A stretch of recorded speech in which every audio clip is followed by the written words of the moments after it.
పాకిస్తాన్‌లో అంత దాడులు జరుగుతున్నా కూడా మేము ఇళ్లలో ప్రశాంతంగా పడుకున్నాము అంటే మీలాంటి వాళ్ళ దేశ సేవల వల్లే కాబట్టి ఫస్ట్ ఆఫ్ ఆల్ సెల్యూట్ అండి మీకు. రైట్. ఇవాళ రైట్. ఇవాళ ఏదైతే యాహ్! సో, శ్రీనివాస్ గారు, ఇవాళ జరిగిన ఈ ఆపరేషన్ సింధూర్ అర్ధరాత్రి ఏదైతే పాకిస్తాన్ మీద జరిగిందో ఆపరేషన్ సింధూర్, దాంట్లో 9 ఉగ్ర స్థావరాలపై దాడులు జరిగాయి. చాలా మంది ఉగ్రవాదులు దీంట్లో హతమయ్యారు. ఏదైతే పెహల్గాం దాడికి నిరసనగా భారత్ ఈ చర్యలు చేపట్టిందో, అందులో ఆపరేషన్ సింధూర్ విజయవంతమైంది. పాకిస్తాన్ కొంత దిగొచ్చినట్టుగా కనిపిస్తుంది. ఎందుకంటే కొద్దిసేపటి క్రితం ఆ దేశ రక్షణ శాఖ మంత్రి ఒక స్టేట్మెంట్ ఇచ్చారు. భారతదేశం ఈ దాడులు ఆపితే మేము కూడా ఆపుతాము, సంయమనం పాటిద్దాము, చర్చలు చేసుకుందాము. ఇలాంటి ఒక స్టేట్మెంట్ ఇవ్వడంతో కొంత తగ్గొచ్చినట్టుగా కనిపిస్తోంది. ఈ ఆపరేషన్ సింధూర్ గురించి మీరేం చెప్పదలుచుకున్నారు? ఫస్ట్ ఆఫ్ ఆల్ ఇవాళ ఈ ఆపరేషన్ సింధూర్ అవ్వడం వల్ల I was feeling very proud అండి, being from the army. And then correct revenge, right kind of revenge at the right time మనం ఇచ్చాము. చాలా న్యూస్ ఛానల్స్ లో చాలా సార్లు ఎప్పుడు ఏంటి ఎలా అని చాలా డిస్కషన్స్ అయ్యాయి. కానీ మన దేశ ప్రధానమంత్రి గారు చెప్పినట్టు ఈ టెర్రరిజం, మన కంట్రీలో టెర్రరిజం చేసిన వాళ్ళని చున్ చున్ కే మారేంగే అండ్ దెన్ దేశ్ కే హర్ కోనే పే లే జాకే మారేంగే అన్నట్టు ఎప్పుడండి ఎప్పుడో మన కసబ్ ట్రైనింగ్ శ్రీనివాస్ గారు మీ ఆడియో వీడియో స్టక్ అయిందండి. మీ కాల్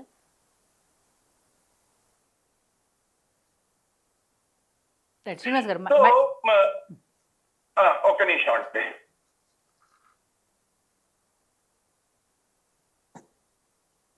మీ వాయిస్ మ్యూట్ లో ఉంది. హలో, ఇప్పుడు చెప్పండి శ్రీనివాస్ గారు. హలో, వినిపిస్తోందండి? వినపడుతుంది శ్రీనివాస్ గారు, చెప్పండి ఇప్పుడు. సో మై పాయింట్ ఇస్ కి ఒకటి వాళ్ళ పొద్దున మన బ్రీఫింగ్ లో చూస్తే కనుక Indian military forces it's joint effort అండి, ఒక మిలిటరీ దే కాదు. బట్ దే హావ్ షోన్ కి 21 centres, 21 training camps, then launching pads, then indoctrination centres, ఇవన్నీ ఐడెంటిఫై చేసి రిక్రూట్మెంట్ సెంటర్స్ అంటే ఈ టెర్రరిస్ట్ వాళ్ళని ఫస్ట్ రిక్రూట్మెంట్ చేస్తారండి, తర్వాత వాళ్ళని ఇండాక్ట్రినేట్ చేస్తారు ఈ టెర్రరిస్ట్ యాక్టివిటీస్ చేయడానికి, జిహాదీ యాక్టివిటీస్ చేయడానికి. ఆ ఇండాక్ట్రినేటింగ్ సెంటర్స్, దాని తర్వాత వాళ్ళకి ట్రైనింగ్ ఇస్తారు, ట్రైనింగ్ ఇచ్చి ఫైనలీ లాంచ్ కి ఇస్తారు. So starting from the beginning till end, till the launch pad, and అవన్నీ ఐడెంటిఫై చేసాం. వాటిల్లో కీలకమైన ప్రదేశాలు, కీలకమైన జగాల్లో మన వాళ్ళు అటాక్ చేశారు. అండ్ ఎంత ప్రిసిషన్ అటాక్ అయిందంటే వాళ్ళకి అర్థం కాలేదు. దేవర్ ఆల్ ఎక్స్పెక్టింగ్ కి అవుతుందన్న తెలిసి కూడా ఒక్కదాన్ని కూడా దే కుడెంట్ కౌంటర్ ఇట్ అండి. So this shows hour military superiority, and it's a joint army navy air force joint attack. కానీ నాకు ఒకటి అర్థం కాదు ఏంటంటే, army navy try services briefing అన్నారు. ఆర్మీ నేవీ ఇదైతే మనకు అర్థమవుతుంది, ఆర్మీ అండ్ ఎయిర్ ఫోర్స్ అయితే అర్థమవుతుంది. నేవీ ఎక్కడ చేసింది అన్నది probably slowly they will come out, and it's still a question. అయితే ఇన్సిడెంట్ తర్వాత మోడీ గారు త్రివిధ దళాలకు స్వేచ్ఛనిచ్చారు. ఎటువంటి పరిస్థితుల్లో ఎప్పుడైనా ఎక్కడైనా భారతదేశ ప్రభుత్వ పూర్తి సహకారం త్రివిధ దళాలకు ఉంటుంది కాబట్టి సిద్ధంగా ఉండండి అని మొదటి నుంచి చెప్పుకుంటూనే వస్తున్నారు. సరే, ఇవాళ జరిగిన అటాక్స్ గురించి అంటే ఎలా జరిగాయి, ఏం జరిగింది అనేది మనం పూర్తి స్థాయిలో, ఎందుకంటే దేశ భద్రతకు సంబంధించిన విషయం కాబట్టి దాన్ని మనం పూర్తిగా మాట్లాడుకోలేము, అంతకు మించిన డీటెయిల్స్. రైట్. కానీ ఇప్పుడు చెప్పండి. కానీ ఏదైతే పాకిస్తాన్ ఒక దుశ్చర్యకు పాల్పడిందో దానికి మాత్రం బుద్ధి చెప్పగలిగాము, భారత్తో పెట్టుకుంటే ఏం జరుగుతుందో అయితే చూపించగలిగాము. యు ఆర్ వెరీ రైట్ అండి. మనము we been saying military superiority, we have the superiority అని. అది మనము వాళ్ళు తెలిసినా కానీ దే కుడ్ డూ ఎనీథింగ్. ఇప్పుడు 9 స్థావరాల్లో మనం అటాక్ చేశాము, ప్రిసిషన్ గా అటాక్ చేశాము. అండ్ పాకిస్తాన్ కి ఇదొక్కటే కాదండి, మనము ఇది military action was the last action, కానీ మన action from all this thing నడుస్తూనే ఉండేది. డిప్లొమాటిక్ గా మనం పాకిస్తాన్ ఐసోలేట్ చేశాం, ఎకనామికల్ గా మనం పాకిస్తాన్ ని FATF ఇవాళ రోజు కాదండి, ఎప్పటి నుంచో నడుస్తోంది. FATF టాస్క్ ఫోర్స్ లో మనము పాకిస్తాన్ ని గ్రే లిస్ట్ లో పెట్టి ఆల్మోస్ట్ 2016 నుంచి ఈ రోజు వరకు గ్రే లిస్ట్ లో ఉండి వాళ్ళ పాపం తిండి లేకుండా అయిపోయింది నార్మల్ ప్రజలకి. ఏంటంటే Indus water treaty. Indus water ట్రీటీలో కట్ చేయడం వల్ల ఇప్పుడు మెయిన్ థింగ్ పాకిస్తాన్ కి ఎక్కడ హిట్ అవుతుందంటే పంజాబ్ లో అండి. ఎంటైర్ పాకిస్తాన్ గవర్న్ చేసేదంతా Pakistan Punjab region. And Punjab region is almost agriculture. Pakistan జీడిపిది 26% అగ్రికల్చరే ఉంటుందండి జీడిపిలో. ఆ 26% దీంట్లో 86% పంజాబ్ నుంచి వస్తుంది. So Punjab will get hit very badly ఎప్పుడైతే ఈ వాటర్ రిసోర్సెస్ మనం కట్ చేస్తామో. కొన్ని కట్ చేసాము, ఇంకా రేపు సమ్మర్ పెరుగుతుంటే కట్ చేస్తే కనుక Punjab will get badly hit అండి. రైట్. అయితే ఇందాక నేను అన్నట్టు ఆ రక్షణ శాఖ మంత్రి ఏదైతే మాట్లాడారో వాటిని ఎంతవరకు మనం నమ్మొచ్చు? అంటే పాకిస్తాన్ ఎప్పుడు వాళ్ళు డిసెప్షన్ ట్రై చేశారండి. They have been doing deception. ఇప్పుడే కాదు, ఎప్పటి నుంచో డిసెప్షన్ చేస్తున్నారు. కానీ but the thing is, Pakistan as a country ఎప్పుడైనా ఒక వార్ గెలవాలి, వార్ చేయాలి అంటే కనుక వాళ్ళ దగ్గర they have to have the ఒక్క మిలిటరీ మైట్ ఉంటేనే సరిపోదండి. దానికి ఇందాక నేను అన్నట్టు బ్యూరోక్రసీ, మన డిప్లొమాటిక్ ఎఫర్ట్స్ ఉండాలి, ఇంటర్నేషనల్ కరెక్షన్స్ ఉండాలి, and then economically they have to sustain and all. So ఇప్పుడు ఎలా అయిపోయిందంటే పాకిస్తాన్ ఇంటర్నల్లీ కూడా ఆసిఫ్ మునీర్ ఏదో ఆయన ఎక్స్టెన్షన్ ఆఫ్ ఇంకొక 5 ఏళ్లకు ఆయనకు ఎక్స్టెన్షన్ కావాలని ఇది క్రియేట్ చేశారని చెప్పి అక్కడ వస్తోంది. Asif Munir is not traceable. కొన్ని రిపోర్ట్స్ ఏమొచ్చాయంటే ఆసిఫ్ మునీర్ ని తీసేశారని వాళ్ళ చీఫ్ జనరల్ ఆసిఫ్ మునీర్ గురించి మాట్లాడుతున్నారు. So internally there is a lot of conflict అండి. వాళ్ళ బ్యూరోక్రసీ, వాళ్ళ army, with in the army also ఇది ఉంది. There are people who have resigned. Almost 6,000 people in the army have resigned. అక్కడ air force chief is not in talking terms with their army. వాళ్ళకి ఇప్పుడు almost 50% of their F-16s వాళ్ళ maintenance లో ఉన్నాయి. అవేమో తీసుకెళ్లి గోదార్ పోర్ట్ వెనకాల వాళ్ళు దాచారు. దాస్తే మొన్న పాకిస్తాన్ జవాన్ రిపోర్ట్ వచ్చింది. వాళ్ళ తెరికే తాలిబాన్ ఏమో F-16 దొంగలించుకుని వెళ్ళిపోయిందంట. That is the status in which they are. So obviously ఆ defence minister would have come out. Same defence minister అండి మొన్న బిఫోర్ దిస్ స్కై న్యూస్ లో, మన అమెరికన్ స్కై న్యూస్ దాంట్లో ఆయన థ్రెటన్ చేశాడు, నేను ఆల్ అవుట్ వార్కి వెళ్తాను, ఆల్ అవుట్ వార్కి వెళ్తే కనుక న్యూక్లియర్ వెపన్స్ వేస్తానని. అలాంటి ఆయన ఇవాళ ఏమో వి విల్ టాక్ అని అంటాడు. So internationally they have lost their ఇదండి. వాళ్ళని ఒక రోగ్ నేషన్ కింద వస్తుంది. వాళ్ళు ఎక్కువ న్యూక్లియర్ అంటే కనుక ఇప్పుడు next moment India should start is, I think all the bureaucracy and then the political cloud should start and say కి ఇంత రోగ్ నేషన్ దగ్గర న్యూక్లియర్ వెపన్స్ ఉండకూడదని వాటిని డిఫ్యూజ్ చేయించాలి. ఓకే శ్రీనివాస్ గారు, ఈ పెహల్గాం దాడి తర్వాత చాలా మంది, మీరు ఇందాక అన్నట్టు చాలా మంది చాలా రకాలుగా ప్రశ్నించారు, చర్చించుకున్నారు. ఎలా సమాధానం చెప్తారు, ఎప్పట్లోగా సమాధానం చెప్తారు, రకరకాల డిస్కషన్స్ అన్ని అయిన తర్వాత ఇన్ని రోజుల తర్వాత, ఆ ఇన్సిడెంట్ జరిగిన తర్వాత ఇన్ని రోజుల తర్వాత ఎట్టకేలకు మనం ఏదైతే దాడులు చేసామో వాళ్ళకు బుద్ధి చెప్పామో, తనంటే భారతదేశ ప్రభుత్వము ఒక వ్యూహాత్మకంగా వ్యవహరించింది అనుకోవచ్చా? 100% అండి. ఏది మనం ఎప్పుడు ఇది యాజ్ ఎ కంట్రీ మనం రెస్పాండ్ చేస్తున్నామండి. యాజ్ ఎ కంట్రీ రెస్పాండ్ చేస్తున్నప్పుడు మనము we have to go in a very planned way and internationally మనం చేసేది కరెక్ట్ గా ఉండాలి. People should accept it. And మనం చేసిన దాంట్లో with minimum casualties from our side and inflicting maximum casualties on, I mean minimum casualties మన side, other side maximum casualties చేయాలి. So అందుకని మొత్తం వ్యూహాత్మకంగా చేశారు. అండ్ ఇది మనం ఇఫ్ యూ టేక్ 71 వార్ అండి, 71 వార్ అప్పుడు ఎప్పుడు India wanted to, I mean the political this thing, when they wanted the war and finally when we wage the war. So there is a preparation time, there is a strategic planning time, and finally action ఉంటుంది. I think it is much faster అండి మనం చేసిన action. And we were expecting that they would అన్నిటి స్థావరాల మీద చేస్తారని.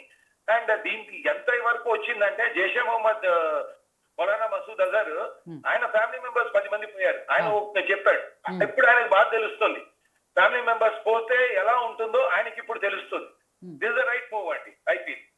కానీ నా family కుటుంబ సభ్యులు చనిపోవటం సంతోషంగానే భావిస్తున్నాను, నేను కూడా చనిపోతే బాగుండేది అనే రీతిలోనే ఆయన మాట్లాడుతున్నాడు కదా. ఇంకా ఆబ్వియస్లీ ఆయన ఇప్పుడు అంటే అంత దుఃఖంగా ఆయన చెప్తున్నాడు, నేను కూడా చనిపోయి ఉంటే బాగుండేది, నాకు ఈ దుఃఖం ఉండకూడదు అని. అంటే ఆయనకి ఇప్పుడు అర్థం అవుతుంది కదండి, ఒకళ్ళకి ఎవరైనా ఒకళ్ళ ఫ్యామిలీ మెంబర్ పోతే గనక ఎలా ఉంటుందో అని. రైట్. అయితే శ్రీనివాస్ గారు, ఈ ఆపరేషన్ సింధూర్‌ని మేమందరం చూసే ఇక్కడుండి మేమందరం చూసే పర్సెప్షన్ వేరు. మీరు సైన్యంలో ఉన్నారు గాబట్టి, ఆర్మీలో పనిచేసి వచ్చారు గాబట్టి, మీరు చూసే పర్సెప్షన్ వేరుంటది. సో, ఈ సింధూర్ అనేది ఎంతవరకు సక్సెస్ అయింది? ఏ మేరకు సక్సెస్ అయింది? ఎంతమంది చనిపోయారు? ఇవన్నీ గూడా ఒక్కసారి మీరు ఎక్స్‌ప్లెయిన్ చేయండి.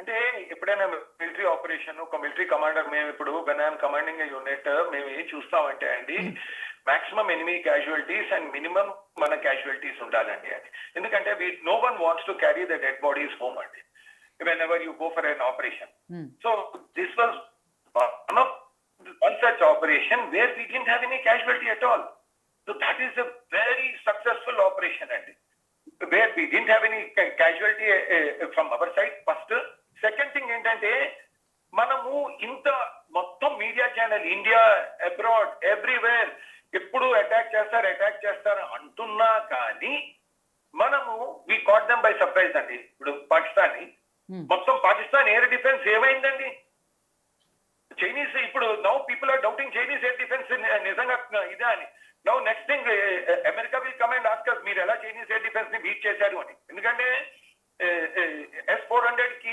కౌంటర్ గా మన దగ్గర చైనీస్ ఎయిర్ డిఫెన్స్ ఉన్నాయి అని చెప్పేసి వీళ్ళు పాకిస్తాన్ వాళ్ళు స్టేట్మెంట్లు ఇచ్చారు సో ఇప్పుడు చైనీస్ ఎయిర్ డిఫెన్స్ ఏమైంది మనం when we have attacked it so we have second with no casualties second మనం విత్ మాక్సిమం సర్ప్రైజ్ అండ్ మనం అచీవ్ చేయాలనుకున్న టార్గెట్స్ అన్ని అచీవ్ చేశాం so this is 100% successful machine.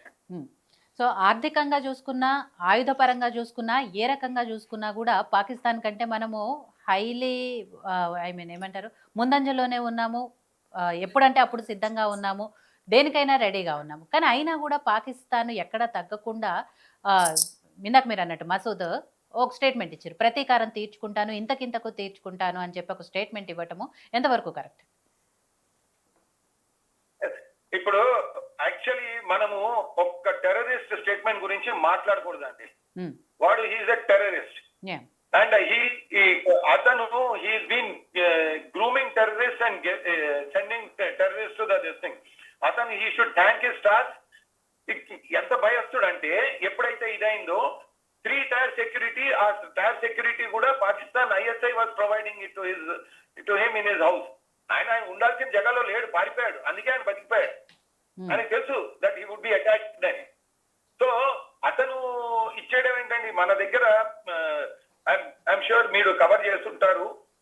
The unknown gunmen of Indian I should not say Indian or whatever, the unknown gunmen were so powerful and so this thing ki Pakistan is these terrorists ఒకప్పుడు వీళ్ళందరికీ Pakistan was their safe haven అండి. ఇక్కడ ఏదో చేసేసి వెళ్ళి పాకిస్తాన్ లో కూర్చున్నాడు. అంతేందుకు Usama bin Laden కూడా వెళ్ళి పాకిస్తాన్ లో కూర్చున్నాడు. అలాంటి పాకిస్తాన్ లో unknown gunmen have almost kill 21 terrorist leaders అండి ఇన్ పాకిస్తాన్ ఓన్లీ. ఎవరు వాళ్ళు ఇంతవరకు ఎవరికి తెలియదు. So I think people like Maulana Masood Azhar definitely ఆయన అనాలి. అనకపోతే కనుక అతని క్యాడర్ ఇంతమందిని ఇన్ని రోజులు నేర్పించుకున్న cadre will not see him as a leader. But he is no consequence to us, Andy.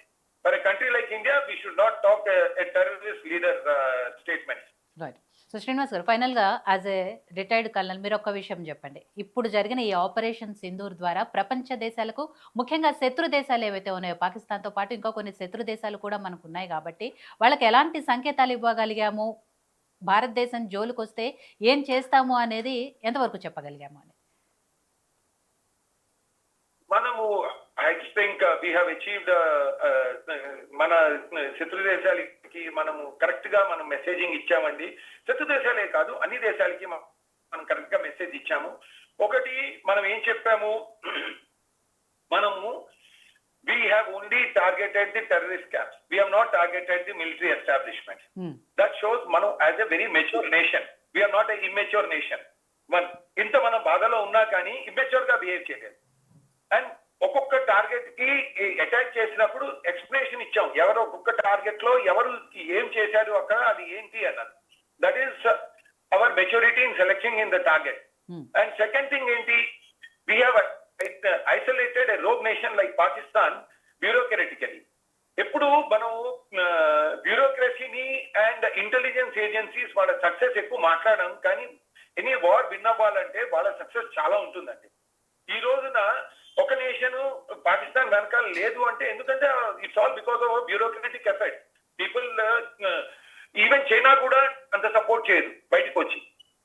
So bureaucratic victory. మనం బ్యూరోక్రసీని మన యుఎన్ లో కూడా మన they gave a favourable this thing to us. And third but not the least is the economic power. And economically we're much stronger and we can withstand any such thing అనేది మనం అది చూపించాము. And last but not the least is the military power, wear మనం precision guided missiles అండి, మనం with that we could achieve the desired targets. So we have shown that we are going to be a superpower, and that's what I would say. Right. Thank you Srinivas గారు. మళ్ళొకసారి మీకు salute చెప్తూ జై హింద్ అండి. Thank you so much. So Thanks. Harivardhan గారు.